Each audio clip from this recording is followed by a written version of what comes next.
República, Luis Pachal.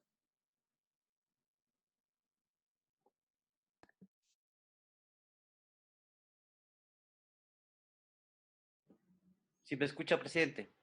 Sí, le escuchamos, asambleísta, por favor. Está compartiendo una pantalla. ¿Sí se ve una pantalla?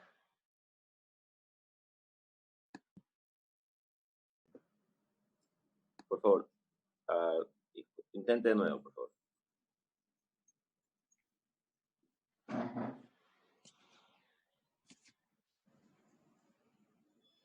Sí, ahora sí se ve la pantalla compartida.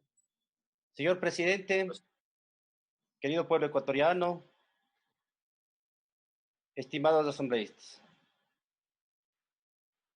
¿quién no quiere ver un Estado eficiente, un presupuesto general del Estado determinado de forma técnica y responsable, un Estado que se endeude con límite, de manera mesurado, responsable, con prioridades del gasto en educación, en salud, que exista disciplina fiscal, que exista ahorro? Eso busca las reglas fiscales. ¿Quién no ha criticado la actual ley de finanzas públicas? No hemos sido testigos de tener unas cifras claras del endeudamiento externo. No conocimos las condiciones de la deuda. Todo era reservado, guardado, oculto. Y si lo divulgaban los funcionarios públicos, aquellos eran sancionados. Se modificaba el gasto a discreción en un 15%, dando un impacto negativo a la economía. No se contabilizaban las deudas. Recuerdan que no se contabilizó una deuda del IES de 2.500 millones de dólares y que la Contraloría lo determinó. ¿Recuerdan? Por lo tanto, no había un verdadero cálculo de la deuda, no había transparencia de la información, se maquillaban, solo tomaban en cuenta para disque no llegar al límite del endeudamiento, solo se tomaba en cuenta la deuda externa, más no la deuda interna.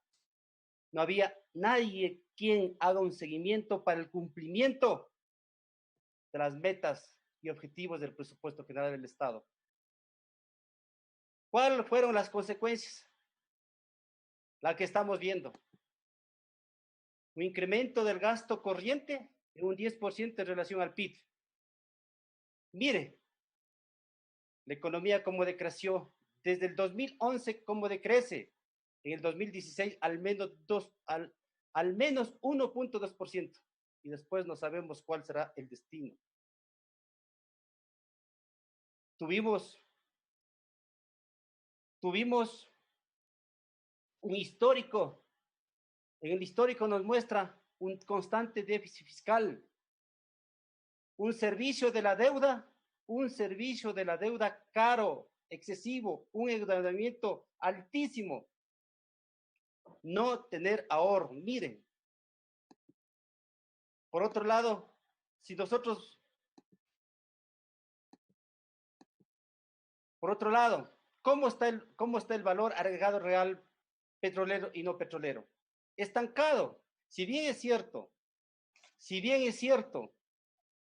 los que producen en el país son principalmente los que están en el sector no petrolero, el sector privado. Ellos sostienen la economía. Crecen en un 63.000 millones, el sector petrolero en 6.000.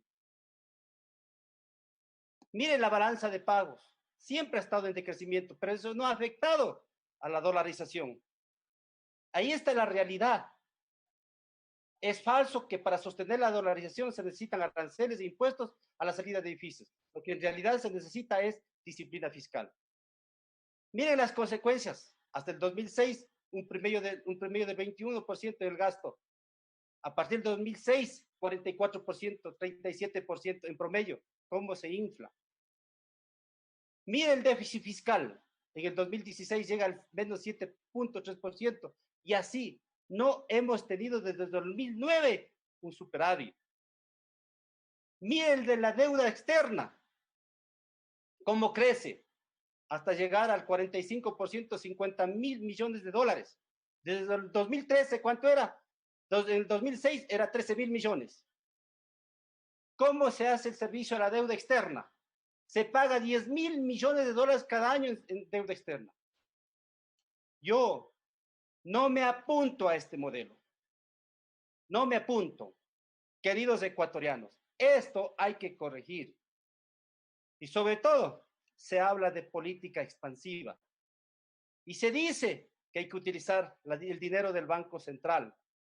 ¿Qué había hasta el 2008? Había 4 fondos. El Fondo de Estabilización Petrolera, 552 millones de dólares. ¿Qué había? El FEIRED, el Fondo de Estabilización de Inversión Social y Productiva, 1.000 millones de dólares. ¿Qué había hasta el 2008? El Fondo de Ahorro y Contingencia, 400 millones de dólares. ¿Qué había? El FEICED, el Fondo de Financiamiento para Proyectos Hidroeléctricos y Petroleros, 700 millones de dólares. Total, 2.800 millones de dólares. Eso se gastaron. Eso pasó al presupuesto general del Estado.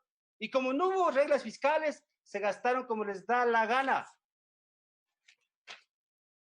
Con un proyecto de ley aprobado llamado Ley de Recuperación Petrolera. En sus artículos 1 y 2 dice claramente esa ley. Si hubiésemos tenido nosotros ese ahorro, por supuesto que había que hacer la expansión fiscal.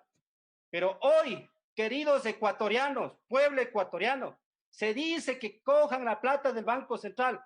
Pero quiero decir que esa plata del Banco Central, ¿de quién es? ¿De los bancos? ¿Del Estado? ¿Del Banco Central? ¿O de los ahorristas?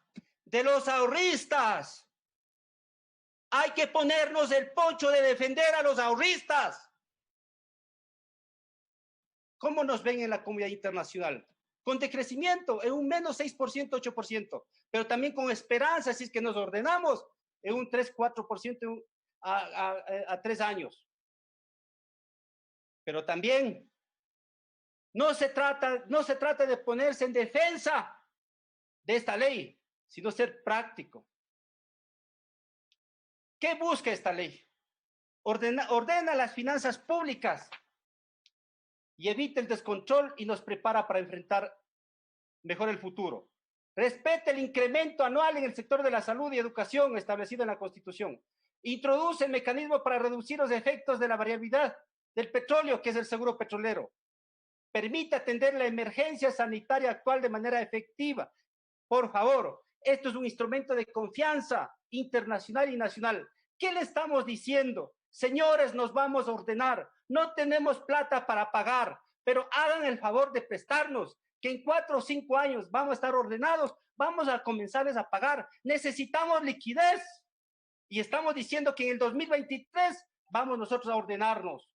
Permite atender las emergencias. Esto es flexible. Si es que ya existe un histórico de ahorro, pues si hay una emergencia, pues ya no se aplicarán las reglas fiscales. Por supuesto que aquí hay errores. Y en estos momentos, nosotros también nos vamos a poner el poncho de la defensa de la autonomía. Por supuesto hay errores. No vamos a permitir que el gobierno, ni el señor Martínez, ningún ministro meta la mano en el IES, en el ISFA, ISPOL. Y le decimos claramente que el IES, ISFA, ISPOL son entidades autónomas con patrimonio propio y no forman parte del presupuesto general del Estado. Queremos que eso se incluya. Además, que se agregue un inciso en el artículo 2, que se respetará en todo momento las competencias definidas por la Constitución y la ley, así como la autonomía de los gobiernos autónomos descentralizados, los fondos de gobiernos autónomos descentralizados, entidades de seguridad social, por lo que la aplicación de este artículo no implicará ningún tipo de intervención a disposición por parte del gobierno central sobre estos fondos. Asimismo, le decimos también en el artículo 6 que en el ámbito de las empresas públicas, banca pública, seguridad social y gobierno autónomo descentralizados, cada entidad formulará sus respectivos planes de inversión pública. La información sobre los planes de inversión será agregada en el sistema nacional y punto. Pero tampoco nosotros les decimos que porque no cumplen las reglas fiscales van a decir, no vamos a transferir los recursos. No, señor. Eso se debe quitar del articulado. Por favor, se debe comunicar a los gobiernos de que no cumplieron para que ellos corrijan dentro de los principios de autonomía. Asimismo, le decimos que se incluya en el primer artículo numerado en el capítulo 1 del título 4, la fijación y aplicación de las reglas fiscales previstas en este título respetará en todo momento las competencias definidas por la Constitución y la ley, así como la autonomía de los gobiernos autónomos descentralizados, las entidades de seguridad social. Los fondos de los gobiernos autónomos descentralizados y la seguridad social son propios de cada institución y distintos de los gobiernos centrales, por lo que la aplicación de este artículo no implicará ningún tipo de intervención o disposición por parte del gobierno central sobre estos articulados. Por otro lado, le decimos que debe clarificarse el límite del endeudamiento, diciéndose el saldo consolidado de la deuda pública no podrá superar el equivalente al 40%. Hasta el 2021 hay una exención, y si hay una exención, hay que nuevamente, con informe del Ministerio de Finanzas, pues la Asamblea debe determinar un nuevo límite de endeudamiento.